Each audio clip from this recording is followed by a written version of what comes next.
Chapitre 7. Judas va trouver les chefs du Sanhédrin. Judas arrive à la nuit à la maison de campagne de Caïphe. Mais il y a la lune qui se fait complice de l'assassin en éclairant la route. Il doit être bien sûr de trouver là, dans cette maison hors les murs, ceux qu'il cherchait, car je pense qu'autrement il aurait cherché à entrer dans la ville et serait allé au temple. Au contraire, il monte avec assurance à travers les oliviers de la petite colline, et il est plus sûr de lui que l'autre fois. C'est qu'il fait nuit, et les ombres et l'heure le protègent de toute surprise possible. Les chemins de la campagne sont déserts désormais, après avoir été parcourus toute la journée par les foules de pèlerins qui vont à Jérusalem pour la Pâque. Les pauvres lépreux eux-mêmes sont dans leurs cavernes et dorment leur sommeil de malheureux, oublieux pour quelques heures de leur sort. Voilà Judas à la porte de la maison toute blanche au clair de lune. Il frappe. 3 coups, 1 coup, 3 coups, 2 coups. C'est qu'il connaît à merveille le signe conventionnel. Et ce doit être vraiment un signal sûr, car la porte s'entr'ouvre sans que le portier jette au préalable un coup d'œil par l'ouverture pratiquée dans la porte. Judas se glisse à l'intérieur et au portier qui lui rend honneur demande « L'assemblée est réunie ?»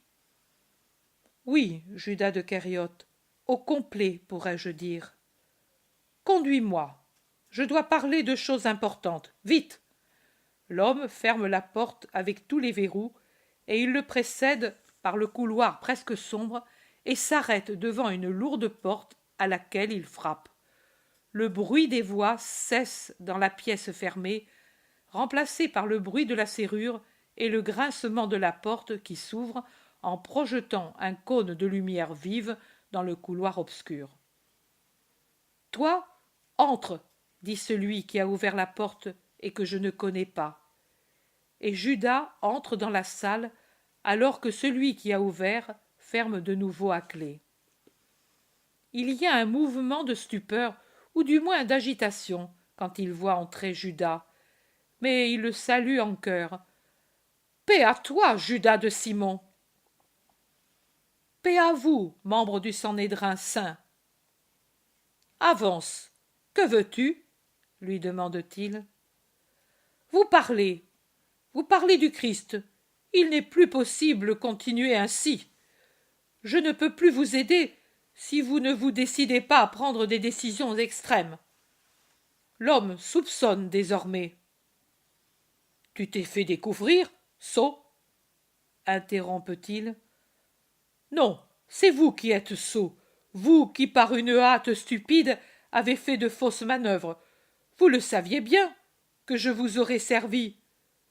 Vous ne vous êtes pas fié à moi. »« Tu as la mémoire courte, Judas de Simon. Ne te rappelles-tu pas comment tu nous as quittés la dernière fois? Qui pouvait penser que tu nous étais fidèle, à nous, quand tu as proclamé de cette façon que lui, tu ne pouvais pas le trahir ?» dit Helcias, plus ironique, plus serpentin que jamais. Judas est déjà agité. « Et vous croyez qu'il est facile de tromper un ami, le seul qui m'aime vraiment, l'innocent? Vous croyez qu'il est facile d'arriver au crime ?» Il cherche à le calmer et le flatte. Il le séduise, ou du moins essaie de le faire, en lui faisant observer que son crime n'en est pas un, mais une œuvre sainte envers la patrie, à laquelle il évite des représailles de la part de ceux qui la dominent, et qui déjà donnent des signes de mécontentement pour ses continuelles agitations et ses divisions de partis et de foules dans une province romaine, et envers l'humanité, s'il est vraiment convaincu de la nature divine du Messie et de sa mission spirituelle. Si ce qu'il dit est vrai, loin de nous de le croire, n'es-tu pas le collaborateur de la rédemption? Ton nom sera associé au sien au cours des siècles, et la patrie te comptera parmi ses preux, et t'honorera de charges les plus hautes. Un siège est tout prêt pour toi parmi nous. Tu monteras, Judas, tu donneras des lois à Israël. Oh, nous n'oublierons pas ce que tu as fait pour le bien du temple sacré, du sacerdoce sacré, pour la défense de la loi très sainte, pour le bien de toute la nation. Aide-nous seulement, et ensuite nous te le jurons. Je te le jure au nom de mon puissant père et de Caïphe qui porte l'éphod, tu seras l'homme le plus grand d'Israël, plus que les tétrarques, plus que mon père lui-même, désormais pontife déposé. Comme un roi, comme un prophète, tu seras servi et écouté. Que si ensuite Jésus de Nazareth n'était qu'un faux Messie, même si en réalité il n'était pas passible de mort parce que ses actions ne sont pas d'un larron mais d'un fou, voilà que nous te rappelons les paroles inspirées du pontife Caïphe. Tu sais que celui qui porte l'éphod et le rational parle par suggestion divine et prophétise ce qui est bien et ce qu'il faut faire pour le bien. Caïphe, t'en souviens-tu? Caïphe a dit: il est bien qu'un homme meure pour le peuple et que toute la nation ne périsse pas. C'était une parole de prophétie. En vérité, il était prophète. Le Très-Haut a parlé par la bouche du grand prêtre. Qu'il soit obéi, disent en chœur, déjà théâtraux et semblables à des automates qui doivent faire des gestes donnés, ces hideuses marionnettes que sont les membres du grand conseil du Sanhédrin. Judas est suggestionné, séduit, mais un reste de bon sens, sinon de bonté, subsiste encore en lui et le retient de prononcer les paroles fatales. L'entourant avec respect, avec une affection simulée, il le presse. « Tu ne nous crois pas?